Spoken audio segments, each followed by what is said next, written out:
আসসালামু আলাইকুম রহমতুল্লাহি ওবরাকাতুহ। আলহামদুলিল্লাহি ওয়াহদা ওয়াসসালাতু ওয়াসসালামু আলা মান লা নাবিয়্যা বা'দা ওয়া আলা আলিহি ওয়া সাহবিহি ওয়া মাওয়ালা। আচ্ছা, এবার আসেন ইসলামের রোকন কয়টা? ইসলামের রোকন কয়টা? মাশাআল্লাহ, ইসলামের রোকন পাঁচটা। অনেক এলাকা আছে ইসলামের রোকন কয়টা এটাও জানা না। আমি অনেক জায়গায় দেখছি ইসলামের রোকন কয়টা জিজ্ঞেস করলে এটা বলতে পারে না। আচ্ছা, এবার বলেন ইমানের রোকন কয়টা? 6টা। এবার বলেন এহসানের রোকন কয়টা? এহসানের রোকন 2টা। এহসানের রোকন 2টা। তাহলে 5টা 6টা 2টা কয়টা হয়েছে? এই এলাকা অঙ্কে দুর্বল, যে 13টা। আচ্ছা, এবার আসেন একটা একটা করে আমি বলবো, আপনারা বলবেন। ইসলামের রোকন হলো 5টা। 5টার মধ্যে আকীদার বিষয় কয়টা?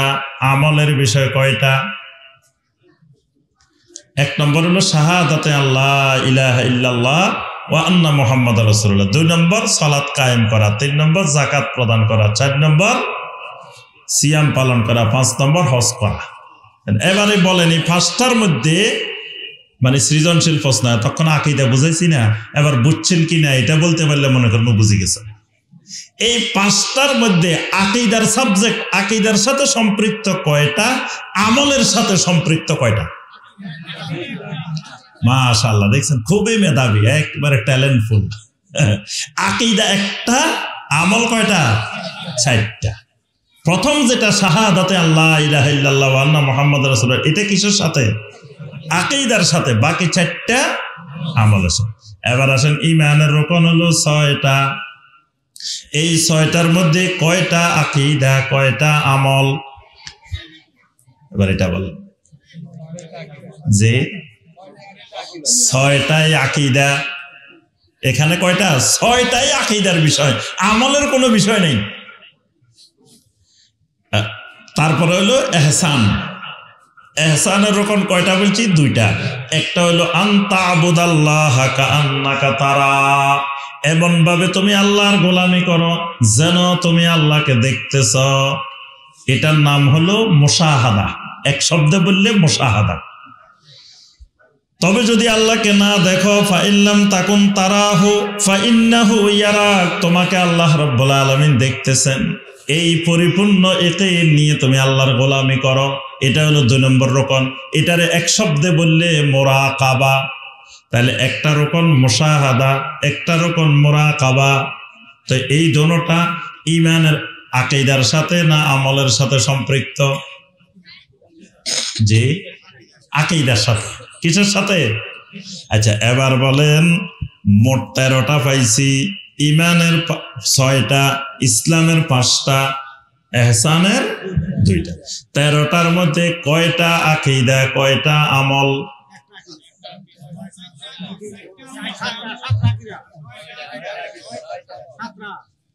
7টা হইলে তো মিলে নাই। টোটাল 13টা। 13টার মধ্যে আমল পাইছি 4টা, আর বাকি আছে কয়টা? 9টা। তাহলে 9টা রোকন পাইছি আকীদা, 4টা রোকন পাইছি আমল। ওই আমলগুলোর সাথেও আকীদার কানেকশন আছে কিন্তু। আচ্ছা, এখন আসেন এই 3টা মিলে ইসলাম, 3টা মিলে দিন, 3টা মিলে আল্লাহর দিন। হাদিসে জিবরিল আলাইহিস সালাম, যে হাদিসের মধ্যে জিবরিল আলাইহিস সালাম মানুষের আকৃতিতে আসছেন, এসে নবী সাল্লাল্লাহু আলাইহি ওয়াসাল্লামকে প্রশ্ন করছেন, জিজ্ঞেস করছেন আখবিরনি আনিল ঈমান, আখবিরনি আনিল ইসলাম, আখবিরনি আনিল ইহসান। নবী সাল্লাল্লাহু আলাইহি ওয়াসাল্লাম উত্তর দিয়েছেন। জিবরিল আলাইহিস সালাম চলে গেলেন, নবী সাল্লাল্লাহু আলাইহি ওয়াসাল্লাম জিজ্ঞাসা করলেন, ইয়া ওমর আতাদরি মানিস সাইল, ও ওমর তুমি কি জানো প্রশ্ন করেছেন উনি কে? ওমর মনে মনে ধারণা করতেছেন, কিন্তু ধারণার উপরে কথা বলেন না। তিনি বলতেছেন আল্লাহু ওয়া রাসূলুহু আলাম, আমার আল্লাহ এবং আল্লাহ রাসূল ভালো জানেন। আল্লাহ রাসূল সাল্লাল্লাহু আলাইহি ওয়াসাল্লাম বললেন, যিনি আমার কাছে মানুষের সুরতে এসেছিলেন তিনি হলেন তোমাদের ভাই জিবরিল আলাইহিস সালাম। আসছিলেন কেন? আতাকুম ইউআল্লিমুকুম দীনাকুম, আসছেন তোমাদেরকে তোমাদের দিন শেখানোর জন্য। তাহলে জিবরিল আলাইহিস সালাম যেটা শিখাইছেন এটা আল্লাহর দ্বীন, এটার নাম দ্বীন, এটার নাম ইসলাম। তো শিখাইছেন কি? ইসলাম, ঈমান, ইহসান। তাহলে 3 জিনিসের মধ্যে 13টা রকম শিখাইছেন, সেখানে 9টা রকম আকীদা, 4টা রকম আমল। এবার বলেন দেখি, আকীদার গুরুত্ব বেশি না আমলের গুরুত্ব বেশি? আকীদার গুরুত্ব। 13টার মধ্যে যদি 9টা আকীদা হয় কত পার্সেন্ট? দেখি এবার অঙ্কে কেমন। 13টার মধ্যে 9টা যদি আকীদা হয় তাহলে কত পার্সেন্ট? যদি হয়তো 8টা আর 4টা, তাহলে বোঝা যেত 3 ভাগের 2 ভাগ আকীদা, 1 ভাগ কি আমল।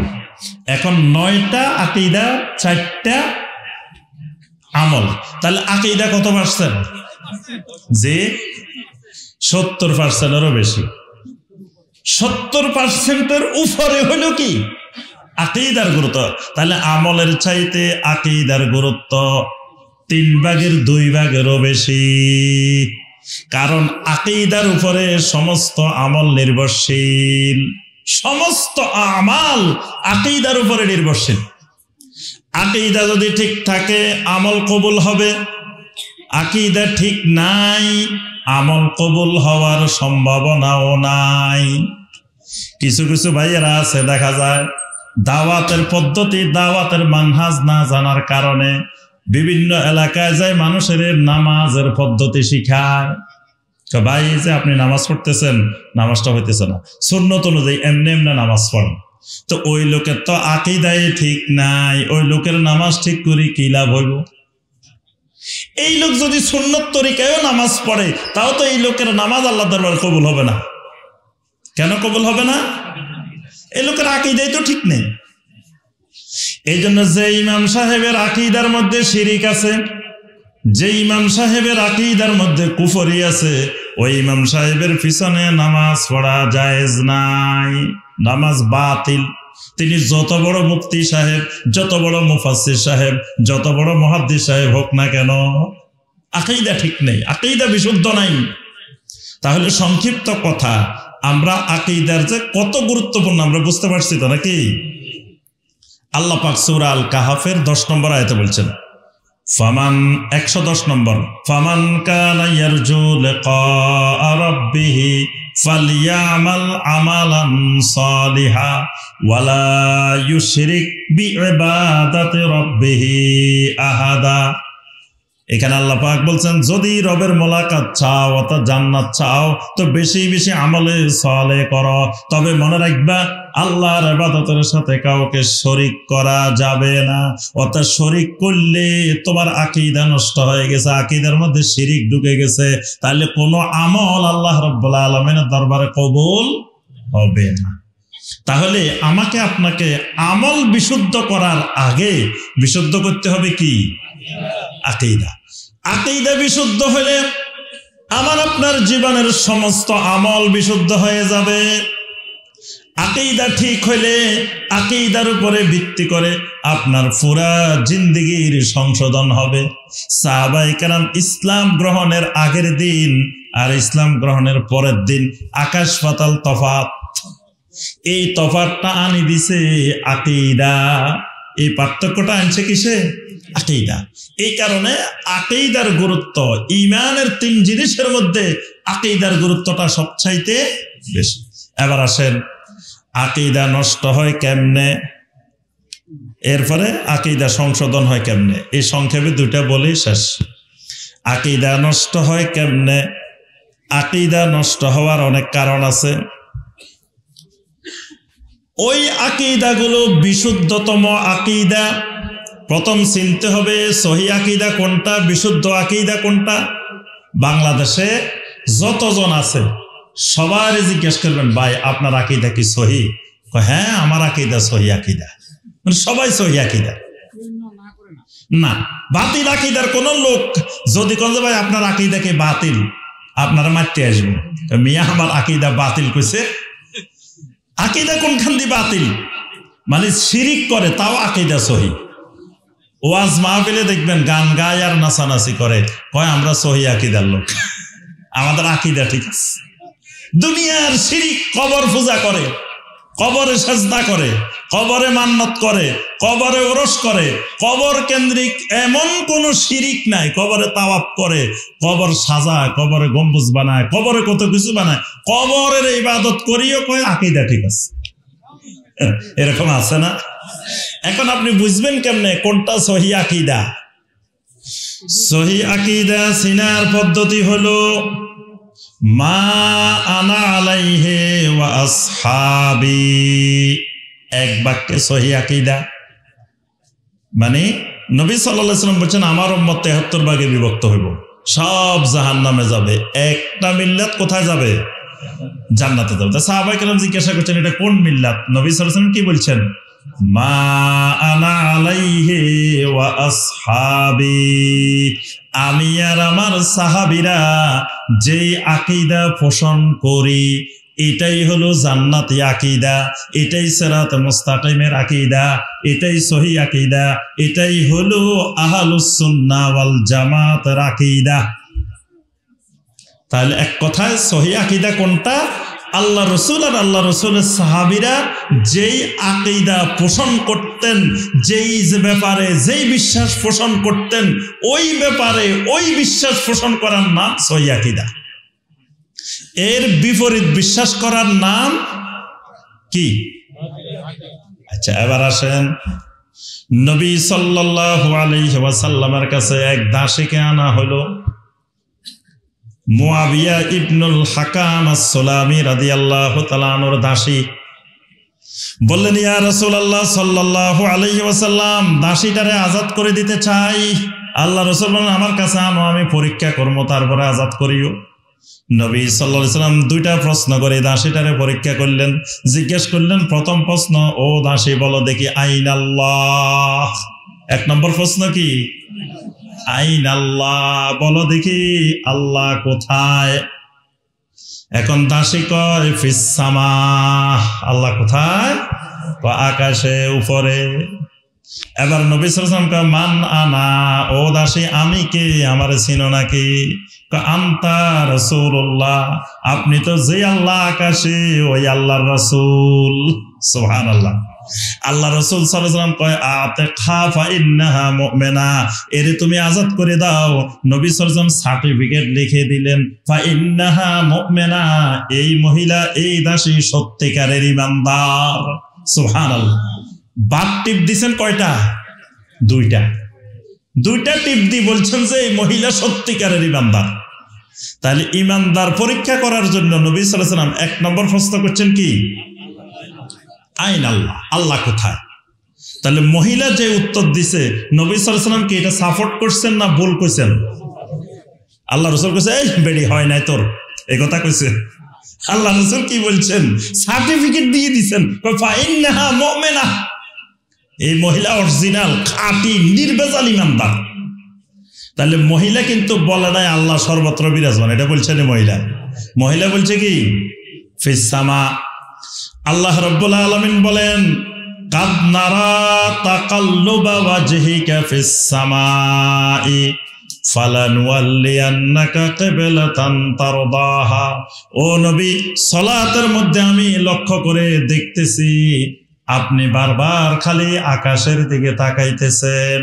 কেন তাকাইতেছেন? কিবলা পরিবর্তনের জন্য। তাহলে কিবলা পরিবর্তনের জন্য আল্লাহ রাসূল কোন দিকে তাকাইতেছেন? আকাশের দিকে। কেন আকাশের দিকে? কারণ আল্লাহ রাব্বুল আলামিন ফিস সামা, ওহী আসে উপরের থেকে, আকাশের থেকে। তা আল্লাহ যদি সব জায়গায় বিরাজমান হইতো তো ওহী আকাশের দিক থেকে কেন, নিচের দিক থেকেও তো আসার কথা ছিল। কোন সময় ফাতালের দিক থেকে, কোন সময় ডাইনের থেকে, কোন সময় বামের থেকে, বিভিন্ন দিক থেকে আসার কথা ছিল। কিন্তু ওহী আসতেছে কোথা থেকে? আসমান থেকে, উপরের থেকে আসতেছে। আল্লাহ বলতেছেন আমি দেখতেছি, খাদ নারা, ও নবী আমি আপনাকে দেখতেছি। আল্লাহ বলতেছেন কি দেখতেছি? তাকাল্লুবা ওয়াজহিকা ফিস সামা, আপনি আপনার চেহারাটা খালি সালাতের মধ্যে বারবার আকাশের দিকে ফিরাইতেছেন। তাহলে আকাশের দিকে, কারণ জিবরাইল আসবে কোন দিক থেকে? আকাশের দিক থেকে। কেন আকাশের দিক থেকে? আল্লাহ কোথায়? কথা কয় না, মনে হয় অনেকের বিশ্বাস এটা নাই। তাহলে বোঝা যায় কোরআনে কারিম আমাদেরকে শিখাইতেছে আল্লাহ হলো ফিস সামা, আর রহমানু আলাল আরশিস ইস্তাওয়া। রহমান কোথায় উঠছেন? আকাশে উঠছেন, আরশের উপরে উঠছেন। রহমান কোথায় উঠছেন? আরশের উপরে উঠেছেন। আল্লাহ পাক কোরআনে কারিমে এক জায়গায় দুই জায়গায় নয় 7-8 জায়গায় বলতেছেন আল্লাহ পাক আরশের উপরে উঠেছেন। বান্দা কয় না না না, খবরদার, কেমনে উঠে আল্লাহ আবার? আল্লাহ কয় আমি আরশের উপরে উঠছি, বান্দা কয় না না, আল্লাহ উঠতে পারে না। তাহলে কোরআনের আয়াত অস্বীকার করা হলো না?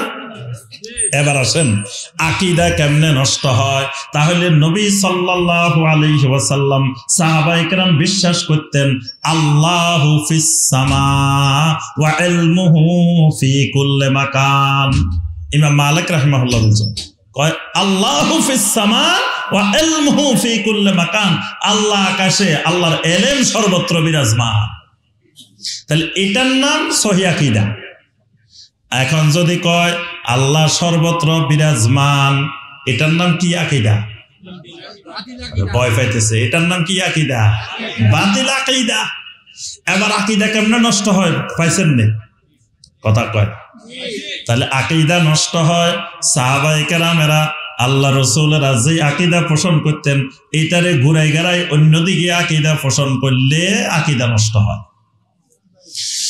আল্লাহ রাসূল সাল্লাল্লাহু আলাইহি ওয়াসাল্লামকে আল্লাহ রাব্বুল আলামিন পরিচয় করাই দিয়েছেন। আমার রাসূল হলেন বাশার, আমার রাসূলকে আমি বাশার হিসাবে পাঠাইছি, মানুষ বানাই পাঠাইছি। এখন এক শ্রেণী কয় না না, আল্লাহ রাসূল মানুষ না, মাটির তৈরি না, আল্লাহ রাসূলের আল্লাহ নূর দিয়ে বানাইছেন। আছে না? অথচ আল্লাহ রাব্বুল আলামিন নূর দিয়ে বানাইছেন ফেরেশতাদেরকে। কিন্তু ফেরেশতাদেরকে আল্লাহ বলছেন মাটির আদমকে সাজদা করার জন্য। অর্থাৎ কি দিয়ে বানাইছেন এটা দিয়ে মর্যাদা নির্ণয় হয় না। মর্যাদা আল্লাহ রাব্বুল আলামিন যাকে দেন তাকে বাড়ান। যালিকা ফাদলুল্লাহি ইউতিহি মাইয়াশা। মাটি আর নূর দিয়ে মর্যাদা হয় না, মাটির তৈরি। কিন্তু যদি সে তাওহীদের উপরে, ঈমানের উপরে ইস্তেকামত থাকে, তার দাম, তার মূল্য এত বেড়ে যায়, নূরের তৈরি ফেরেশতার চাইতে তার মর্যাদা অনেক বেশি। সুবহানাল্লাহ। তাহলে আদমকে সাজদা করছে নূরের তৈরি ফেরেশতারা। তাহলে এখানে নূরের দাম বেশি হলো না মাটির দাম বেশি হলো? এখন কিছু মানুষ রাসূলের মর্যাদা বাড়ানোর জন্য রাসূলকে বানাইলো নূরের তৈরি, রাসূলকে বানাইলো দুনিয়ার সব জায়গায় হাজির নাজির। রাসূল সব জায়গায় কি হাজির? রাসূল সব দেখে। বাংলাদেশের যত পীর সাহেব মারা যান, প্রত্যেক পীর সাহেবের জানাজায় আল্লাহ রাসূল হাজির হয়ে যায়। এই কথা শুনেন নাই কোনোদিন? দেখবেন কত পীরের মুরিদারা দাবি করে আমাদের হুজুরের জানাজায় আল্লাহ রাসূল আসছেন। এখন আল্লাহ রাসূল আসছেন ভালো কথা, আপনারা কেন আল্লাহ রাসূলের শানে এত বড় গুস্তাখি বেয়াদবি করলেন? কারণ আল্লাহ রাসূল যেখানে যান সেখানে আর কারো ইমামতি চলে না। আল্লাহ রাসূল হাজির হইলে সেখানে ইমামতি কারো, সমস্ত ইমামতি ক্যান্সেল। এমনকি আল্লাহ রাসূল সাল্লাল্লাহু আলাইহি ওয়াসাল্লাম আসলে আবু বকরের ইমামতিও ক্যান্সেল। সেই জায়গায় আল্লাহ রাসূল জানাজায় আসছে, আল্লাহ রাসূলের জানাজায় ইমামতি করতে দেন নাই। এটার থেকে বড় বেয়াদবি গোস্তাকি আর কি হইতে পারে? আবার কয় আমরা আশেকে রাসূল। আশেকে রাসূল না, গোস্তাকে রাসূল, বেয়াদবে রাসূল। কি আল্লাহ রাসূল আসছে ভালো কথা, তা আপনি ইমামতিটা কারে দিয়ে করাইবেন? রাসূল করবে না? তা রাসূলের ইমামতি দেন, তো এটা কি রাসূলের মহব্বত? আশেকে রাসূলের কাম হয়েছে? এটা তো কত বড় বেয়াদবি। তাহলে নবী সাল্লাল্লাহু আলাইহি সাল্লামকে যদি কেউ হাজির নাজির মনে করে, এই আকীদা বাতিল, ভ্রান্ত আকীদা, আকীদা নষ্ট হয়ে গেছে। আল্লাহ রাসূল আর সাহাবায়ে কেরামদের আকীদা এটা ছিল না। আচ্ছা, একটা হাদিস দেখান তো। সাহাবায়ে কেরামরা বলছেন, ইয়া রাসূলুল্লাহ সাল্লাল্লাহু আলাইহি ওয়াসাল্লাম, ওই আল্লাহর কসম যেই আল্লাহ আপনাকে নূর দিয়ে বানাইছেন। এই কথা কইছে কোন সাহাবী জীবনে? যদি আল্লাহ নূর দিয়ে বানাইতো তাহলে একজন সাহাবী না একজন সাহাবী জীবনে একবার হইলেও কইতেন যে আল্লাহর কসম যে আল্লাহ আপনারা নূর দিয়ে বানাইছেন, এই কথা কইতো না? কিন্তু একজন সাহাবীও জীবনে কোনোদিন বলেন নাই। আচ্ছা, এবার আসেন ওয়াহদাতুল উজুদের আকীদা। ওয়াহদাতুল উজুদ বুঝেন? ওয়াহদাতুল উজুদ মানে পৃথিবীর যত মাখলুক আছে সমস্ত মাখলুক আল্লাহর এক একটা ওয়াহদা। ওয়াহদা মানে ইউনিট, ক্ষুদ্র ক্ষুদ্র একক। অর্থাৎ আপনার ভিতরেও আল্লাহ, আমার ভিতরেও আল্লাহ, গরুর ভিতরেও আল্লাহ, মাছের ভিতরেও আল্লাহ, সব কিছু মিলাই যায় মূল আল্লাহ। এটার নাম হলো কি? ওয়াহদাতুল উজুদ। তাহলে এই আকীদা শিরকি আকীদা। কি আকীদা? শিরকি আকীদা। হোসাইন বিন মনসুর হাল্লাজের নাম শুনছেন? শুনে নাই মানে? আনাল হক বলতো। যে আনাল হক বলতো কেন? কয় আমি আল্লাহরে খুঁজতে খুঁজতে খুঁজতে আল্লাহরে কোথাও পাই না, শেষে দেখি আল্লাহ তো আমার ভিতরে। সে নিজে আল্লাহ হয়ে গেছে। আর আমাদের দেশের বড় বড় মোনাজেরে আজম, মোনাজেরে জমান, আল্লামা বিরাট বিরাট ওয়াজ করে, কয় গফতে মনসুর আনাল হাক্কে গাছতে মাছ, গফতে ফেরাউন আনাল হাক্কে গাছতে পাস।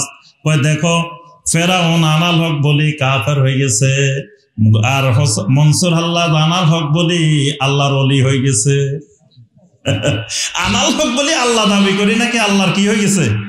ওলি হয়ে গেছে। তাহলে আল্লাহ দাবি করলেও ওলি হওয়া যায় দেশে। ওই জামানার সমস্ত ওলামায়ে কেরাম একমত যে সে শিরিক করছে, কুফরি করছে। আর এখনকার জামানায় আসে বাংলাদেশে, কয় মনসুর আল্লাহ কি ছিল? বিরাট আল্লাহর ওলি ছিল। আনাল হক বলছে।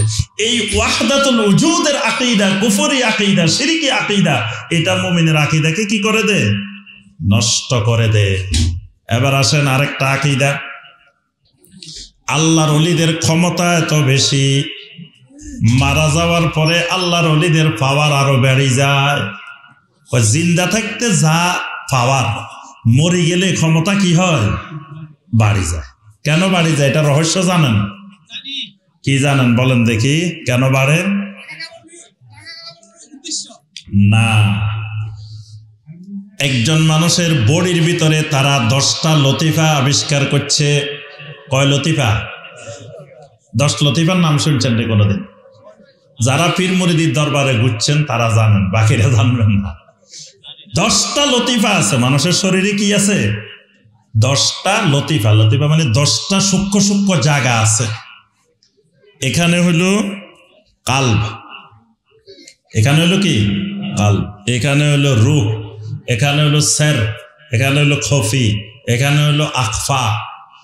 তারপরে মানুষের বডিটা 4টে উপাদান দিয়ে তৈরি। আব, আতেশ, খাক, বাদ। মানে আগুন, পানি, বাতাস, হ্যাঁ আর কি? আগুন আছে, বাতাস আছে, পানি আছে, আর একটা মাটি আছে। এই 4টা লতিফা। কয়টা হয়েছে? গনতেও বলি যায়। কি ঘুমাইতেছে? আবার গনেন। এখানে রূহ, এখানে কালব, এখানে রূহ। কয়টা হয়েছে? এখানে সের, এখানে খফি, এখানে আখফা। 5টা হয়েছে। এরপরে মাটি, পানি, আগুন, বাতাস, 4টা। কয়টা হয়েছে? আর একটা আছে, এটা হলো নফস। নফস মানে মাথা থেকে শুরু করে পা পর্যন্ত, এই পুরাটা মিলিয়ে একটা। তাহলে কয়টা হয়েছে লতিফা? 10টা। এখন তারা বলে আল্লাহর এই ওলি জীবিত থাকাকালীন ওই 9টা লতিফা এই নফসের ভিতরে আটকা পড়ে আছে। এই 9টা একটা খাঁচার মধ্যে। নফস হলো খাঁচা, খাঁচার ভিতরে 9টা লতিফা কি আছে? আটকি আছে। এজন্য গান আছে, খাঁচার ভিতর অচিন পাখি কেমনে আসে যায়। এই গান শোনেন নাই? কার গান? এই তো জানে, দেখছি লালনের গান। খাঁচার ভিতর অচিন পাখি কেমনে আসে যায়। এই যে খাঁচার ভিতরে 9টা লতিফা আটকে রয়েছে এখানে। এখন জিকির করে করে লতিফা এগুলো চালু করতে হয়। এজন্য দেখবেন তারা যখন জিকির করে কখনো কালবের দিকে লা ইলাহা ইল্লাল্লাহ ধাক্কা মারতে হবে কালবের মধ্যে। আচ্ছা, আবার কালবের মধ্যে চালু হয়ে গেলে কয়দিন পরে রূহ, কয়দিন পরে আবার স্যার, কয়দিন পরে আকফা, এক একটা লতিফার আলাদা আলাদা জিকির আছে। এগুলারে সব চালু করতে হবে। 9টা চালু হয়ে গেলে এবার আপনি ঘুমের মধ্যেও জিকির করবেন, আপনি আর কিছু করার লাগবে না, মেশিন চালু হয়ে গেছে। মেশিন সবগুলা কি অটোমেটিক চালু হয়ে গেছে, মেশিন চলতেছে, আপনি মুখে কিচ্ছু বলতেছেন না, আপনি শুয়েছেন, তাও আপনার বডিতে কি চলতেছে। আপনারা কোনোদিন আট্রসি গেছিলেন? আট্রসি কোন জান নাই কেউ?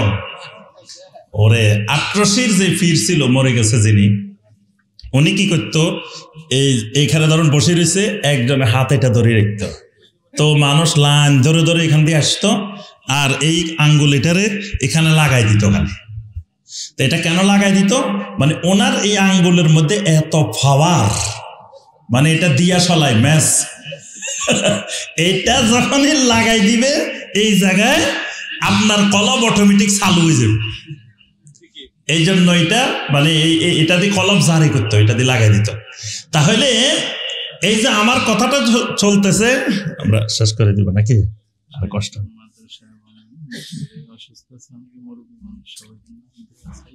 জি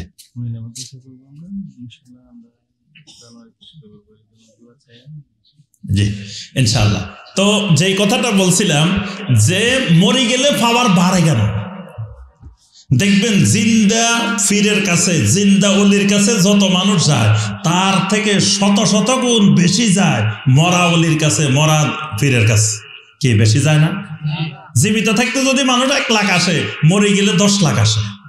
কিশোরগঞ্জের এক মসজিদ আছে, কি মসজিদ না? ও রে আল্লাহ, কোটি কোটি টাকা পাগলা মসজিদে। কেন? ঘটনা কি? পাশে পাগলার কবর, ওই পাগলার অ্যাকশন ডাইরেক্ট অ্যাকশন। খালি টাকা দিবেন এখান থেকে নিয়ত করছেন, এখনো দেন নাই, পাগলার অ্যাকশন শুরু হয়ে গেছে। মানুষ শিরিকের মধ্যে এমন ডুবছে বাংলাদেশের মানুষ, ওই পাগলার নামে মান্নত করলে, পাগলার নামে টাকা দিব করলে, মানে টাকা দেওয়ার আগেই রেজাল্ট পাই যাচ্ছে। মানে ইমান হারা হয়ে জাহান্নামী হয়ে কিভাবে মানুষ জাহান্নামের দিকে দৌড়াচ্ছে। কোটি কোটি টাকা ওখানে যে দিতেছে, ওই পাগলারে দিতেছে, টাকা মসজিদের দিতেছে না, টাকা দিতেছে কারে? পাগলারে। পাগলার পাওয়ার অ্যাকশন। ব্যবসা বাণিজ্য হইতেছে না, তাহলে পাগলা ব্যবসা বাণিজ্য চালু করে দিতেছে। অসুখ ভালো হইতেছে না, পাগলা ভালো করে দিতেছে। পাগলা এটা করে দিতেছে, পাগলা এটা করে দিতেছে। তাহলে পাগলা জিন্দা থাকতে যত পাওয়ার ছিল, মরছে আর পাগলার পাওয়ার কি হয়েছে? বাড়ে গেছে। কেন বাড়ি গেল? ওই যে 9টা লতিফা এখানে খাঁচার ভিতরে আটকে রয়েছে, মরে যাওয়ার পরে এই 9টা লতিফা মুক্ত হয়ে গেছে, খাঁচার থেকে বের হয়ে গেছে। খাঁচা তো নষ্ট হয়ে গেছে, কে মরে গেছে আর খাঁচা নষ্ট হয়ে গেছে না? খাঁচা ভাঙ্গি গেছে। খাঁচা যখন ভাঙ্গি গেছে, ভিতরের 9টা আবার বাইরে গেছে। এখন এগুলা আকাশে বাতাসে উঠতেছে। এবার এগুলার এত পাওয়ার, এই কারণে মৃত অলির নামে তারা মান্নত করে, মৃত অলির নামে ওরস করে, মৃত অলির নামে যত রকমের শিরিকি কর্মকাণ্ড এগুলো করার মূল কারণ জীবিত অবস্থার চাইতে মৃত অবস্থায় তাদের শিরিকি বিশ্বাস, এদের পাওয়ার বেড়ে যায়। তাহলে এই জাতীয় বিশ্বাস পোষণ করলে কি হয়? আকীদা নষ্ট হয়ে যায়। তো সম্মানিত ভাই ও বোনেরা, আমরা রাত হয়ে গেছে। এইভাবে ভ্রান্ত আকীদার আলোচনা করলে আমাদের দেশের শতাধিক এরকম শিরিকি বড় বড় কুফরি আকীদা লালন করতেছে সমাজের মানুষ। এখন এই আকীদাকে বিশুদ্ধ করতে হবে কেমনে? সমস্ত বাতিল আকীদা থেকে তওবা করে ফিরে এসে কোরআনে কারীমের মধ্যে, নবী সাল্লাল্লাহু আলাইহি ওয়াসাল্লামের সহিহ হাদিসের মধ্যে যেই আকীদা প্রমাণিত হবে, একমাত্র ওই আকীদাগুলোকে বিশ্বাস করা লাগবে। মানে আকীদা কোনোদিন যুক্তি দিয়ে আকীদা হবে না, যুক্তি দিয়ে কোনোদিন আকীদা সাব্যস্ত হবে না। আকীদা হয় সরাসরি কোরআনে কারীমের মধ্যে থাকতে হবে, অথবা নবী সাল্লাল্লাহু আলাইহি ওয়াসাল্লামের সহিহ হাদিসে থাকতে হবে। দঈফ হাদিসে থাকলে আকীদা হবে না, জাল হাদিসে থাকলে আকীদা হবে না। আকীদা সহিহ হাদিসে থাকতে হবে, আবার কারো ব্যাখ্যা আকীদা হবে না, যেটা আকীদার বিষয় এটা একেবারে স্পষ্টভাবে আল্লাহ এবং আল্লাহ রাসূল বলে দিয়েছেন। সুতরাং এই দিকে ফিরে আসলে এবং আল্লাহ রাসূল সাল্লাল্লাহু আলাইহি ওয়াসাল্লাম এবং সাহাবায়ে কেরাম যে আকীদা পোষণ করতেন ওই আকীদার দিকে ফিরে আসলেই আবার আপনার আকীদা বিশুদ্ধ হবে। এই জন্য বাংলাদেশের মানুষের আমলের সমস্যা না, সমস্যাটা আকীদা। আকীদা ঠিক হইলে সব ঠিক হয়ে যাবে। এই জন্যই আমরা বেশি বেশি আকীদার সংশোধনের কাজ করি, কারণ সমস্ত আম্বিয়া আলাইহিমুস সালাম পৃথিবীর মানুষকে আকীদা সংশোধন করতে আসছেন।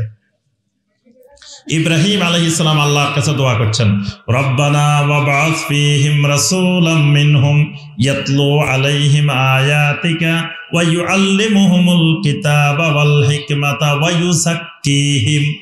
ইউযাক্কিহিম মানে হলো তাদেরকে পরিশুদ্ধ করবেন, বাতিল আকীদা থেকে তাদেরকে বিশুদ্ধ আকীদায় পরিশুদ্ধ করে দিবেন।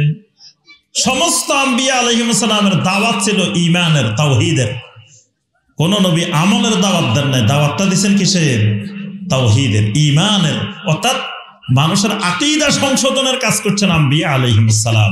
এই জন্য আমরাও এবং এই আল মদিনা ইসলামিক একাডেমি প্রতিষ্ঠাই করা হয়েছে এখানে এমন যোগ্য দাঈ ইলাল্লাহ তৈরি করা, এমন আলেম তৈরি করা যারা মানুষের এই ভ্রান্ত আকীদা থেকে, বাতিল আকীদা থেকে বাংলার মানুষগুলোকে শিরিক, কুফর, নেফাক, বেদাতের মতো ভয়াবহ আকীদা থেকে রক্ষা করে তাদেরকে বিশুদ্ধ আকীদার দিকে নিয়ে আসা।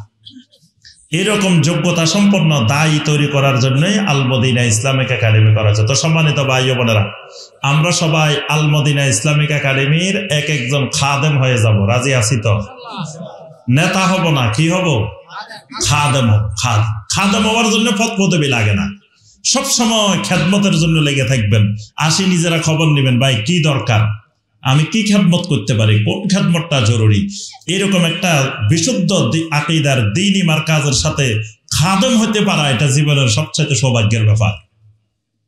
আমাদের দেশে মরা মানুষের খাদেম হয়, দেখছেন না? কত মানুষ আছে মরা মানুষের খাদেম। মরা মানুষের কি খেদমত করে? ওনাদের কোনো খেদমত লাগে?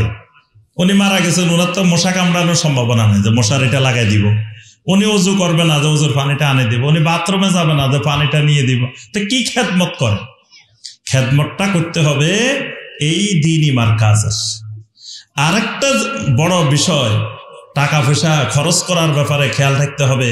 যেই প্রতিষ্ঠানে শিরিক আছে, বেদাত আছে, ওই প্রতিষ্ঠানে আপনার টাকা দান করা যাবে না। দান করা মানে আপনি শিরিক বেদাতকে সহযোগিতা করতেছেন, উৎসাহিত করতেছেন।